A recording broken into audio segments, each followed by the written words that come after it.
Good morning, good morning. Welcome to our Talks with Anthony. Today we're going to have a type of conversation. For those that are new to the channel, we make mental health conversation and content that's going to be beneficial to your personal development in addition to your well-being. However, today's conversation, we're going to be talking about mental workouts, exercise for strengthening your mind and mental health, right? So I want to take into consideration that just like your muscles grow stronger with practice, your mind does too. So I really want to take into consideration that we're able to navigate, we're able to get stronger, we're able to get better, we're able to improve, right? You heard? So a brief research in regards to some insights I want to provide that neuroscience shows that the brain is adaptable through the lifespan, right? So that neuroplasticity, meaning that mental skills can be strengthened with practice, according to the National Institute of Mental Health, right? So mental exercises, support our emotional regulation, our attention, and even that resilience. Like I said, we need this because life is not Candyland. We're gonna have our moments, right? When things ain't sweet, and we're gonna be having things coming at us, challenges come at us. And I'm gonna be real true as a black man myself, right? We had to navigate through a lot of an experience. You feel me? So there's challenges that come our way, but it's about how we respond, it's how we handle it, it's how we love ourselves, how we, you know what I mean, like how we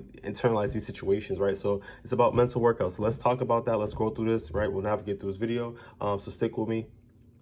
Let's grow, right? So our first segment, we're going to be talking about why mental workouts matter off the rip, right? So that brain plasticity, right? So the brain forms new connections by practicing and focusing and reflection and that emotional skill, right? So for instance, out there, for those out there playing a sport, you're playing soccer, right? The more you just keep, playing with the ball and playing with footwork, or those out there play basketball, the more that you keep dribbling, the more that you keep shooting, right? You're going to get better. It's that repetition, right? So anything that we do, we got to take into consideration, we need effort. You got to show up, right? But we also got to take consideration of that practice.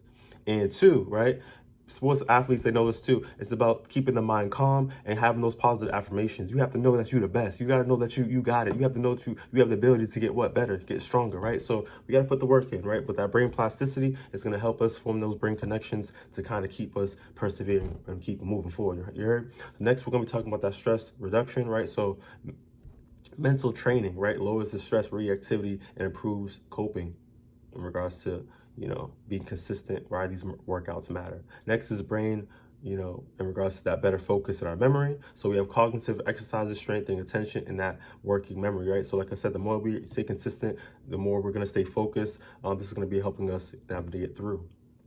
Next is going to be that emotional balance, right? So practicing awareness improves emotional regulation. This is something that we need, like I said, because I don't want you guys to be in a situation where, be taught from the floor up, you got a lot of things going on, a lot of stress, and then you just pop like a bubble, right? We got to know how to really be able to get in tune with our emotions, really feel what we feel, tracking it by, take it out. Y'all think this is a game, right? This is a new journal I just started, right?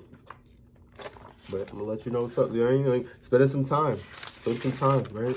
Spend some time to really sit with yourself, get yourself a pen, and get to it. Really just allow yourself to just vent, get those out, because I want you to have that balance. I want you to feel heard. I want you to feel seen. And you have to feel seen by allowing your feelings to be acknowledged by you applying that to yourself, right? Because you do matter. So I really want us to have that in consideration, because emotional regulation is really big. We have to know how to, keep ourselves calm, keep ourselves whole, right? And don't seeking external validation from other people, what people got going on, but really just being okay with yourself, right? I really want to take that into consideration, so I want to have a little moment on that. But next segment, let's dive right into mindfulness and, training that attention, right? So first off, we really want to take consideration of being present. We're not worrying about the past, we're not thinking about the future. We're just being in regards to focus on that balance, like I said, about what's going on right now in that present moment, right? So present moment awareness, so mindfulness improves focus and reduces rumination. So those spiraling thoughts, that self-sabotage, negativity, just all the baggage from the family, the baggage from the world, the baggage from the media, the baggage from my past, baggage from my friends, just all these different things coming around you, right? We ain't there thinking about that. We're having the mindfulness to focus on the present, keeping our mind calm, and just worrying about what we got going on, right? Next is going to be breathing exercises, right? So slow, intentional breathing activates, the body's calming system. And this was by Harvard Health. So I really want to take into consideration that, by doing breathing exercises, as silly as it may sound, this is something that's going to be beneficial to you. Keeping that body regulated, your internal body's it's like, okay, we feeling good, So slow, intentional breathing, it's going to help us be calm.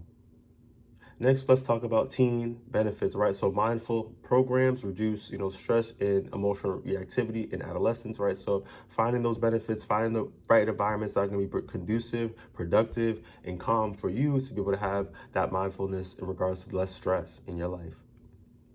Next, let's talk about, short practices work. So even 3 to 5 minutes can improve calm and clarity, right? So training your body to having that proactive attention in regards to that mindfulness, keeping your body calm is going to be able to help you down the line. So I really want to take in consideration that these mental health workouts is going to be able to help us get ourselves right? Next, let's talk about in the third segment, we're going to be talking about that cognitive exercise in regards to strengthening and thinking skills, right? Critical thinking is something that they took out of school systems. You know what I mean? And I ain't want to get into all that right now. Let's stay on the mental health topic, but it's just some people just don't want you to think thoroughly. You feel me? But I want you to be able to have your mind for yourself. Your brain, everybody's brain is complex. Everybody's experiences are different, right? But we got to be in tune to what we got going on, so we're able to have peace of what mind. That's something that you can't put a price on, right? So let's get into it, right? So thought and framing, right? So challenging negative thoughts improves mood and that resilience, as we mentioned before. So you want to have that as well. So like try your best to have that positive thinking,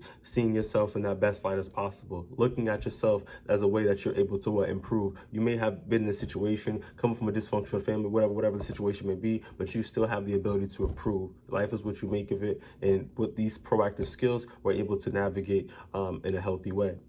Next, let's talk about journaling, right? So we have writing your thoughts, your emotions, as I just mentioned. This is something that's going to be able to help you improve that emotional processing and that mental clarity, right? Sometimes people can make you feel as if that you're tripping, there's something wrong with you, right? You're always bugging out, right? But by you writing these things down, expressing your emotions, putting the date, putting the time on it, right? Having a stamp on it, having a tracking of these things, you're able to really go back to it like, yo, I'm not bugging out because the past 2 weeks, this has been going on, right? So you're able to put a name to it. You're able to really get your emotions out and really get some clarity to it, right? So this is something that's going to really be able to help you, right? Get that pen, get that pencil, whatever you need, but get right.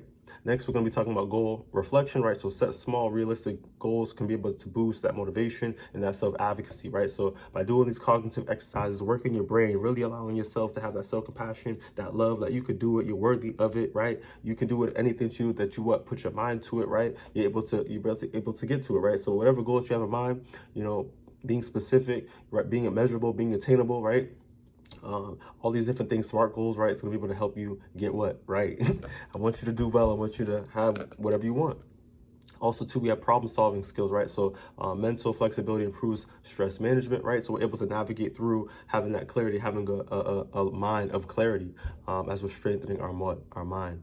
So I want us to have that as well. Next segment, we're going to be talking about emotional fitness, right? So building that resilience. For those out there, people that don't have in tuneness to their emotions, that don't really proactively think about doing journaling, et cetera, this is something that I wanted to dive into right here, because this is really going to be able to help us build our emotions, right? So first key concept, let's talk about naming emotions help, right? So identifying emotions reduce their intensity, right? So we're able to know what's going on, knowing how we feel, putting a name to our mood, assessing what's really going on with us. This is going to be able to help us navigate through it and figure out how we're able to improve our situation. Next is self-compassion. This is always something I emphasize specifically because if you're in an environment, come from a family dynamic where people are putting high expectations on you, and you're just out here just working, you're not doing it for yourself. Also, you're not around people that's pouring into you, putting positive affirmations over your life, letting you know that you really are that person, and really putting a mirror up so you can really just see yourself in that gracious light, right? We got to have self-compassion, and it can start today. Right, so treating yourself kindly improves that resilience and that mental health outcome, right? So same way that you treat a baby, same way you treat a friend, the same way you treat, people out there outside, right? You treat, it's like good, you feel me? You treat them good, right? Give that same energy to yourself, right? Give the same energy to yourself, right? Same analogy in regards to that cup, pour it up for yourself, right? Make sure that you have the nutrition, make sure you have the adequateness for yourself, and anything else is dispersed for others, right? So take care of yourself, put yourself first. Next is gratitude practices, right? So regular gratitude improves the mood and that life satisfaction, right? So we're able to think about what we're grateful for. Not even about our purpose, what we're here for, but what we're grateful for. Because we were put here for a reason, but what are you grateful for? And we have at least 3 of those, and we're keeping that mindset, and we're practicing the gratitude, and it's going to really be able to help us have that positive mind shift. So I really want us to help improve our life satisfaction by thinking about what we're grateful for, writing these things down, and having that internalized self-reflection to be able to have and maintain this positive mindset. Next is going to be coping skills can be learned, right? So don't worry about your age, right? It's a number, right? But worry about yourself, worry about what you can do to improve your situation. And things can be learned when you put the time, energy, and you're intentional about it, right? So emotional strength is a skill, not a personal trait. We can work on anything that we want to put our mind to. So I want us to take that in consideration. We talked about a numerous amount of things today, but I want you guys to really be able to see what works for you and apply to it as you learned the skill. Next segment, we're going to be talking about making mental workouts a habit, right? So like I said, we have to make it a discipline to be able to have that life satisfaction of, what we learn in our skills, right? We got to keep sharpening, we got to keep refining. It's almost like, think about it. If you was playing a sport and you realize that, your body got sharp, your mind got sharp, you felt better, you look better, right? All these different things, even though when the season stops, right? Are you going to stop working out? Why lose the great, like you superhero figure that you have right now, right? Maintain it, right? And by maintaining, it's going to keep you being sharp, and you have the habit. So keep that discipline, keep that consistency, and keep the goodness of your well-being up by that vibration of just keeping, keep things going. If you know it's going good for you, keep it going good for you, right? So let's start with this. So small, like I said, and consistent wins, right? So short daily practices are more effective than occasional long ones, right? So small little things make the difference. Treating yourself with kindness is making the difference as well, right? So next is going to be talking about pair with routines, right? So attaching mental exercises as a daily habit increases that consistency. Next, we're going to be talking about that no perfect needed, right? So missing days don't erase that progress that you made. So you got to be flexible, taking consideration that, you're going to have your days where you want to be able to relax, catch up on other work or other things that you have going on. But just be realistic to yourself and try your best, like I said, to be honest to yourself, right? But try to be consistent as possible to get yourself and maintain that vibration within that consistency. Last but not least, we're going to be able to take into consideration that support help, right? So practice with peers, have an accountability partner if necessary, guidance to improve and help you follow through, right? Writing these things down and even speaking it out loud, right? Really just can really have you keep that in mind, because it allows you to keep yourself accountable, right? So I really want to take in consideration, because I want us to improve our health, our mental health, and just with this video, just with the habits and things that we talked about, we're able to really have the skills to have that life satisfaction that I want you guys to have, right? I may want it for you, but you got to want it for yourself, right? So I really want this to stick with you. So if you found this video beneficial, please take it in consideration. However, taking care of your mental health isn't just about fixing yourself, it's about strengthening what is already there. We're able to improve at any time in our life. However, if you found this video beneficial, give it a thumbs up, share if possible, and I'll see you on the next one. Take it easy.